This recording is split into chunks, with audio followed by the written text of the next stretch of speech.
हाँ भाई, हमने पीछे वाले वीडियो में देखा था कि अम्ल क्षार सूचक क्या होते हैं। एसिड बेस इंडिकेटर, मतलब एसिड की और बेस की जो सूचना देते हैं, पहचान कराते हैं, उन्हें हम इंडिकेटर कहते हैं या सूचक कहते हैं। ठीक है, जैसे कुछ पदार्थों को अम्ल या क्षार के जलीय विलयन में मिलाने पर इनका रंग बदल जाता है। तो इस तरह से हमने 3 इंडिकेटर देखे थे, प्राकृतिक सूचक, लिटमस पत्र और हल्दी। ये हमने पहले भी पढ़ा चुके हैं आपको। मिथाइल ऑरेंज और फेनोल्फथालीन, इसका प्रयोग भी आपको करा दिया है। प्याज का रस और लौंग का तेल, ये वेनिला। ये हम अगले पृष्ठ पे देखते हैं। देखो, लिटमस पत्र ये बैंगनी होता है। अम्ल, नीलकंठ पत्र जो है नीला वाला, अगर अम्ल के साथ देखते हैं तो लाल हो जाएगा, और लाल के साथ देखेंगे तो कोई प्रभाव नहीं पड़ेगा। ठीक है, इसी तरह से हम आगे बढ़ते रहे और इसको देख लिया था हमने। हल्दी को भी देख लिया है। मिथाइल ऑरेंज की बात है, इसका प्रयोग मैंने आपको करा ही दिया है। मिथाइल ऑरेंज प्लस अम्ल लाल हो जाएगा, और मिथाइल ऑरेंज को क्षार में डालते हैं तो ये पीला हो जाएगा। इसी तरह से रंगीन करके, रंगीन कौन है? फेनोल्फथालीन है। फेनोल्फथालीन को अम्ल के साथ मिलाते हैं तो कैसे ये रंगहीन रह जाती है, मतलब उदासीन ही रहती है। और फेनोल्फथालीन जो है क्षार के साथ मिलाते हैं तो इसका गुलाबी रंग हो जाता है। ये बात हम पिछले वीडियो में सारी सीख चुके थे। तो आज आइए हम देख लेते हैं प्याज का रस।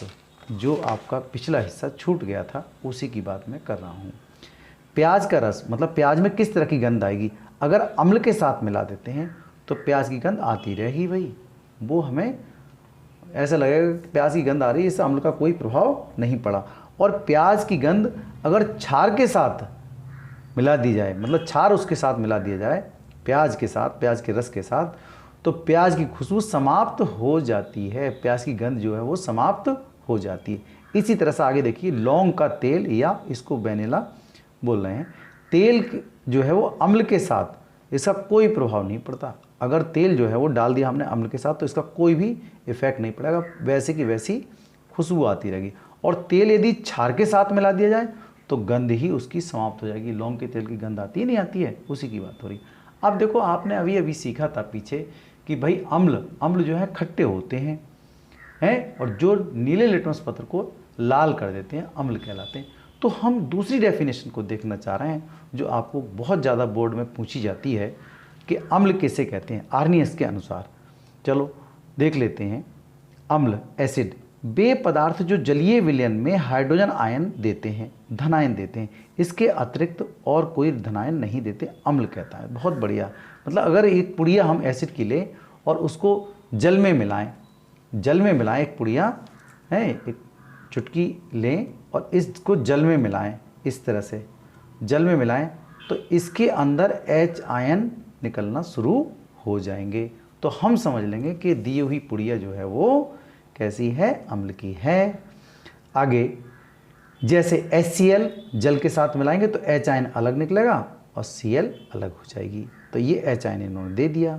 ठीक है, जो जल्दी H आयन देंगे वो अच्छे अम्ल कहलाते हैं, स्ट्रॉन्ग अम्ल कहलाते हैं। इसी तरह से HNO3 है, जल के साथ जलीय विलयन में मिलाया जाए तो H आयन इसमें निकल गया और NO3 अलग हो गई। ठीक है, तो H धनायन, H धनायन, तो इसका मतलब धनायन ये दे रहे हैं इसलिए ये अम्ल कहलाते हैं। सही है, खट्टे तो है तब वो एक उसकी अलग पहचान थी। तो यहाँ पर भी हम देखते हैं कोई दूसरी पहचान भी हो सकती है कि हाँ, कि जो जलीय विलयन में H आयन देते हैं वो भी धन के, तो वो क्या कहलाते हैं, अम्ल कहलाते हैं। चलो आगे देख लेते हैं।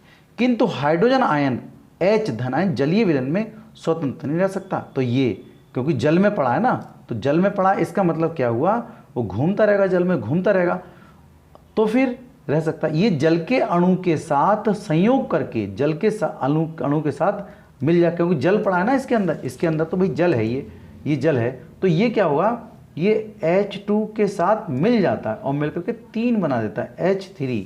तो ये H3O आयन इसके बना दिए ये वाले। जल के साथ ये जल के अंदर घूमता तो रहेगा और जल है ये। ठीक है, तो दोनों मिलकर के क्या बनाते हैं, H3O आयन बना, इसको कहते हैं हाइड्रोनियम आयन। तो हम ये भी कह सकते हैं कि अम्ल वे पदार्थ हैं जो जलीय विलयन में H3O आयन देते हैं। ठीक है, वो अम्ल कहलाते हैं। जैसे HCl है H2O, तो जब ये मिल गया इसका मतलब वो H3O और Cl बन जाएगा। ये भी हम कह सकते हैं कि H3O धनायन मिल जाता है हमें, तो वो भी अम्ल के रूप में हमें दिखाई देगा। चलो अगले वाले पृष्ठ पे देख लेते हैं। ये बहुत इंपॉर्टेंट है, आपको नोट कर लेना चाहिए। ठीक है, अब आ जाते हैं क्षारक।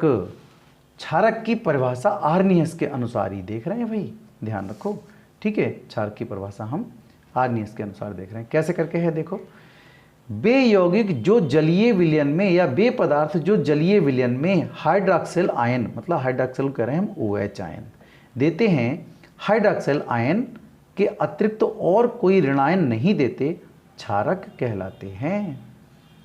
कैसे, NaOH को जल में मिलाया तो Na+ का अलग हो गया और OH आयन अलग हो गया, तो ये OH आयन मिलने लगा हमें, तो हम जान गए कि इसमें तो भाई OH आयन मिल रहा है, तो इसका मतलब ये क्षारक है। NH4OH जल में मिलाया तो NH4 तो अलग हुआ और OH आयन हमें अलग मिल गया, तो OH मिलने लगा फटाफट फटाफट।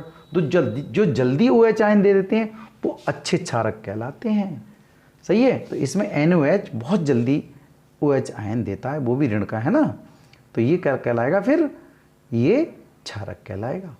अब ये वाली बात क्षारक की, और आपने अम्ल की डेफिनेशन को अच्छे ढंग से समझ लिया है। अब हम चलते हैं कि अम्ल जो है क्रियाएं कैसे करता है, अम्ल के गुण कैसे हैं, रासायनिक गुण कैसे हैं। अम्ल बहुत सारे प्रकार के आपने पीछे पढ़ ही लिए थे, तो उनमें से हम स्टार्ट कर रहे हैं कि अम्ल जो है धातु के साथ कैसे अपक्रिया करते हैं, ये हमें समझना चाहिए, ठीक है। जैसे कुछ धातुएं जैसे जिंक है, लोहा है आदि से H2SO4, ये देखो अम्ल है, ये भी अम्ल है, से क्रिया करके हाइड्रोजन गैस मुक्त करते हैं। तो आपको पता रहना चाहिए कि जब भी धातुएं से धातुओं के साथ अम्ल अपक्रिया करता है तो लवण प्राप्त होते हैं और हाइड्रोजन गैस निकलती है। तो जिंक है ये हमारे पास और ये अम्ल है, इन दोनों को हमने क्रिया कराई है तो क्या मिला, ZnSO4 और हाइड्रोजन गैस निकल गई। ये तीर है गैस निकलने का। इसी तरह से जिंक के साथ ये भी अम्ल है, जब क्रिया कर रहा है तो ZnCl2 प्राप्त हो गया हमें और हाइड्रोजन गैस निकल गई, क्योंकि क्लोरीन की संख्या यहाँ 2 है तो Cl2 हो गया, Zn ये है तो Zn 1 है, हाइड्रोजन 2 है तो हाइड्रोजन 2 हो गया। इस तरह से ये समीकरण भी आपकी संतुलित तो हो गई है, ठीक है भाई। आगे देखते हैं, धातु अम्ल के साथ क्रिया करके अम्ल से हाइड्रोजन गैस मुक्त करते हैं। बहुत इंपॉर्टेंट लाइन है ये वाली, बहुत ही इंपॉर्टेंट लाइन है ये वाली, ठीक है। इसलिए दही एवं खट्टे खाद्य पदार्थों को तांबे का मतलब ये क्या है, कॉपर है, ये धातु है, तांबे या पीतल के बर्तनों में नहीं रखते हैं। खट्टे पदार्थों में उपस्थित अम्लीय भाग धातुओं से क्रिया करके, क्योंकि दही में क्या है, खट्टा पदार्थ है, और धातु मतलब जिस बर्तन में हमने रखा है उस बर्तन से क्रिया करके धात्विक लवण बना लेते हैं। ये धात्विक लवण बना लेते हैं, इसलिए खाद्य पदार्थों को खाने योग्य नहीं रह जाते। मतलब जो खाद्य पदार्थ हैं वो खाने योग्य नहीं रह जाते, इसलिए हम उनको कॉपर वाले में नहीं रखते हैं। कॉपर वाले में आपने देखा होगा दही बेचने वाले किस में रखते हैं, मिट्टी के बर्तन में रखते हैं या कांच के बर्तन में रखते हैं, बहुत कम, ठीक है। तो इस तरह से हम ये वाली बात भी सीख गए हैं। तो अब देखें, धातुओं के अम्ल से तो हमने क्रिया करा दी, अब अम्ल की हम किससे क्रिया कराते हैं आगे देखते हैं। धातु की क्षार से अपक्रिया करके देखते हैं क्या होगा। धातु क्षार अपक्रिया क्या होती है, चलो भाई ये पार्ट भी हम देख ही लेते हैं, चलो साथ साथ इसके, हालांकि ये अम्ल तो नहीं है। देखो भाई, धातु क्षार अपक्रिया, क्योंकि आपके NCERT बुक में ये क्रम दिया है इसलिए मैंने ये लिखा भी है। जिंक सोडियम हाइड्रोक्साइड से क्रिया करके हाइड्रोजन गैस मुक्त करता है, जिसे साबुन के विलयन में प्रवाहित करने पर बुलबुले बनते हैं, जिनके पास जलती हुई मोमबत्ती लाने पर फट फट आवाज़ के साथ हाइड्रोजन गैस जलती है। इसका मतलब उसमें से हाइड्रोजन गैस भी निकलती है। हम हाइड्रोजन को यहाँ चेक कर रहे हैं, क्या है, क्षार जब धातु से क्रिया करता है तब भी Na2 ZnO2 सोडियम जिंकेट बनता, तब भी हाइड्रोजन गैस निकल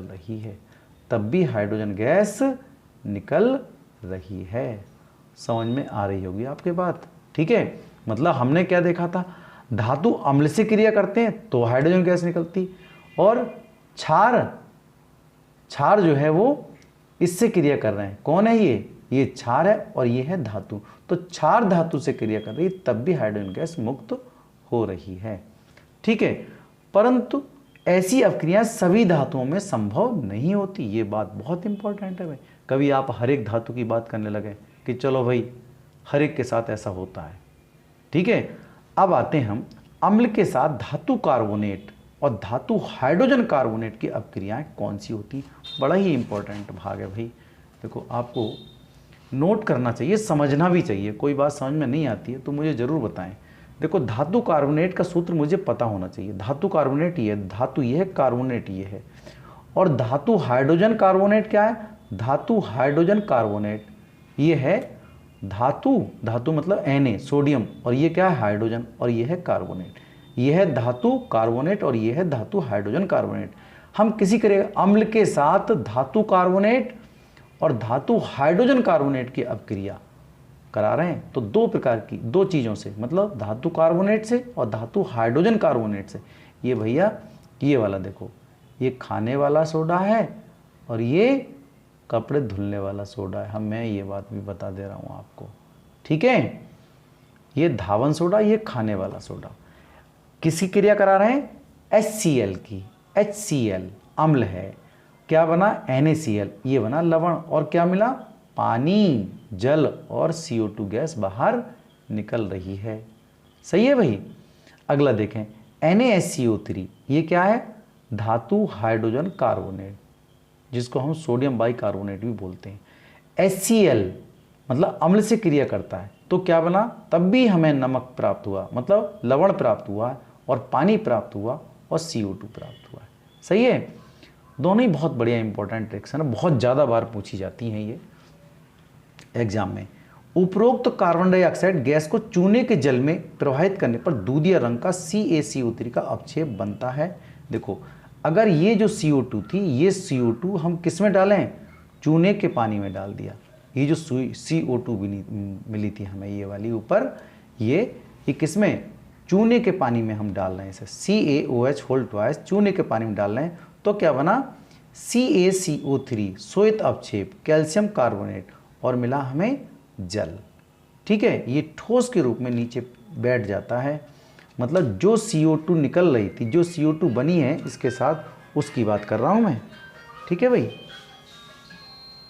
हाँ, तो आप समझ ही गए इसमें कि जो CO2 गैस थी, ये वाली CO2 गैस थी, ये वाली, ये चूने के पानी में प्रवाहित करते हैं तो हमें कैल्शियम कार्बोनेट का श्वेत अपक्षेप प्राप्त होता है, जो दूधिया रंग का होता है। ठीक है, और जल हमें अलग प्राप्त हो जाता है। चलो भाई, अगले प्रश्न पे देखते हैं। अम्ल की किसके साथ अपक्रिया होगी? चलिए भाई, अम्ल की किसके साथ अपक्रिया होगी? वाह, क्या बात है। अम्ल की क्षारकों से अपक्रिया हो रही है, जो बहुत ही इम्पॉर्टेंट रिएक्शन कहलाती है। ठीक है, एग्जाम में बहुत ही ज़्यादा बार इसको पूछा जाता है। कैसे? अम्ल क्षारकों से अपक्रिया क्या कहलाएगी? अम्ल क्षारकों से अपक्रिया करके लवण और जल बनाते हैं। इसे इस प्रकार लिख सकते हैं, जब अम्ल और क्षारक अपक्रिया करते हैं तो लवण और जल प्राप्त होता है। इसी क्रिया को हम क्या कहते हैं? उदासीनीकरण अपक्रिया कहते हैं। मतलब जब प्रबल क्षार और प्रबल अम्ल मिल जाते हैं, मतलब प्रबल अम्ल और प्रबल क्षार मतलब स्ट्रॉन्ग बेस एंड एसिड होते हैं, तो क्या साल्ट बनते हैं और क्या वाटर प्राप्त हमें हो जाता है। इसका एग्जाम्पल कुछ इस तरह से है। देखो, HCl कैसा है? ये हाइड्रोक्लोरिक अम्ल, और NaOH कैसा है? सोडियम हाइड्रोक्स। NaOH भी ये प्रबल है, ये भी प्रबल है, तो हमें सोडियम क्लोराइड प्राप्त हुआ है और जल प्राप्त हुआ। ये पूरी रिएक्शन लिख सकते हैं। उदासीनीकरण अपक्रिया क्या है? तो आपको यही रिएक्शन लिखनी है। ठीक है भाई। अगला है KOH पोटेशियम हाइड्रोक्साइड, ये भी अम्ल की और क्षार की अपक्रिया कहलाती है। ये है अम्ल, ये है क्षार, ये दोनों मिले तो KCl बना है, पोटेशियम क्लोराइड, और जल हमें प्राप्त हो गया है। अब आता है अगला हिस्सा, अम्ल की धातु ऑक्साइड के साथ अपक्रिया होती है। देखो भाई, धातु ऑक्साइड क्या होगे? जिसमें कॉपर ऑक्साइड, मतलब जैसे CuO, धातु की ऑक्साइड, अम्लों की धातु ऑक्साइड से क्या अपक्रिया होगी? अम्ल धातु ऑक्साइड के साथ अपक्रिया कर लवण और जल बनाते हैं। ठीक है, अम्ल प्लस धातु ऑक्साइड और लवण और जल प्राप्त होगा। मतलब अम्ल हमारा ये है और धातु ऑक्साइड CuO, धातु ऑक्साइड मतलब ऑक्सीजन से मिला हुआ है, इसलिए इसको धातु ऑक्साइड हम कह रहे हैं। ठीक है, और क्या बना CuCl2 और जल हमें प्राप्त होता है इस तरह से। मतलब क्या था कि यदि अम्ल क्षारकों से अभिक्रिया करते हैं तो हमें लवण प्राप्त होता है और जल प्राप्त होता है, और जब अम्ल धातु ऑक्साइड से क्रिया करते हैं तब भी हमें लवण प्राप्त होता है और जल प्राप्त होता है। ठीक है, यहाँ धात्विक ऑक्साइड की प्रकृति क्षारकीय होती है, क्योंकि ये धातु ऑक्साइड क्षार है, तभी तो अम्ल और क्षार मिलकर तभी तो लवण बनेंगे। हमेशा की बात है कि जब भी अम्ल और क्षार अभिक्रिया करते हैं तो लवण बनाते हैं, याद आपको ये रखना है। ठीक है, सही है, लवण और जल प्राप्त होते हैं। जब भी अम्ल और क्षारक अभिक्रिया करते हैं, जब भी, मेरी बात को समझने की कोशिश करें, जब भी अम्ल और क्षारक अभिक्रिया करते हैं तो लवण प्राप्त होते हैं, इसलिए हिंदी के शब्दों में भी लिख दिया गया, अम्ल और क्षारक जब भी क्रिया करते हैं तो लवण और जल प्राप्त करते हैं। उसी थीम पर ये चीज़ें चल रही हैं, समझ गए, ये सब नीचे तक चीज़ें चल रही हैं। चलो अगले पृष्ठ पे हम आ जाते हैं। अब देखते हैं अम्लों में वैद्युत चालकता। ये अम्लों में वैद्युत चालकता, क्योंकि ये चीज़ें आपको पहले मिल चुकी हैं या नहीं मिली हैं, लेकिन अब आपको आसानी से मिल जाएंगी। कैसे हम धातु चालकता कह रहे हैं, अम्ल की हम सब गुण पढ़ रहे थे अब तक। ठीक है भाई, अम्लों में वैद्युत चालकता, फिर देखेंगे अम्ल के उपयोग, फिर पढ़ते हैं हम क्षारकों के रासायनिक गुण। ठीक है, अम्लों में वैद्युत चालकता, देखो ये शीशे का जार है, ये कांच का, उसमें हमने क्या अम्ल डाल दिया ये। ठीक है, अम्ल डाल दिया तो बिजली चली या न चली इस बात की पुष्टि करने के लिए एक बल्ब लगा दिया हमने ऊपर, यहाँ पर ये बल्ब लगा दिया, ये बल्ब। ठीक है, और ये बैटरी जोड़ दी है, और ये एक तार कील ली है, ये वाली लकड़ी या रबर की कार्क में कील लगा दी है, और इसके बीच में कोई संपर्क नहीं किया गया। अब हमने इसमें क्या कर दिया, पानी डाल दिया और अम्लीय इसमें अम्ल डाल दिया गया। तो अम्ल ये देखते हैं बिजली प्रवाहित करते हैं नहीं करते हैं। ठीक है, तो इसके अंदर हमने अम्ल डाल दिया, ये देखो किस तरह से। यहाँ प्रयोग से ज्ञात होता है कि अम्ल की स्थिति में बल्ब जलने लगता है। बल्ब के जलने से ये पता चलता है कि इस विलयन से विद्युत का प्रवाह हो रहा है। ये प्रवाह आयनों द्वारा होता है, क्योंकि अम्ल में उपस्थित H आयन हैं, H आयन जो प्रोटॉन का काम करते हैं। ठीक है, इससे ज्ञात होता है कि अम्ल विलयन में H आयन उत्पन्न करता है, जबकि ग्लूकोज या एल्कोहल जल में H आयन उत्पन्न नहीं करते, तो बिजली भी नहीं जाएगी। तुम्हारे पास प्रश्न ये आ सकता है कि यदि हम ग्लूकोज डाल दें जी, ऐसा कि ग्लूकोज में क्या बिजली, ग्लूकोज डाल के देख लो तो बल्ब नहीं जलेगा, क्योंकि ये करंट ऐसे ऐसे घूम करके नहीं जाएगा, तो बल्ब नहीं जलेगा। सही है, और जैसे ही हम अम्ल डालेंगे तो अम्ल में H आयन अलग हो जाएगा, तो वो क्या बिजली को दौड़ाने का काम करने लगता है, तो एक सिरे से दूसरे तरफ बिजली जाती है और बल्ब जल उठता है। तो हम यहाँ पर जो वैद्युत चालकता देख रहे हैं, क्या अम्ल वैद्युत चालक हैं या नहीं, तो आपको बताना है आंसर हाँ है। अम्ल जो है वैद्युत के चालक होते हैं, क्योंकि उसमें आयन बन जाते हैं। ठीक है भाई, अगला हिस्सा देखेंगे हम। अब आ जाते हैं हम क्षारकों के रासायनिक गुण पे, क्योंकि क्षारक की डेफिनेशन तो हम पहले पढ़ चुके हैं, लेकिन उसके क्षारकों के रासायनिक गुण तो पहले पढ़ चुके हैं, अम्लों के, लेकिन क्षारकों के रासायनिक गुण हमने नहीं पढ़े। तो क्षारकों के रासायनिक गुण हम अगले वीडियो में आपको बता ही देंगे। ठीक है भाई, thank you, have a nice day.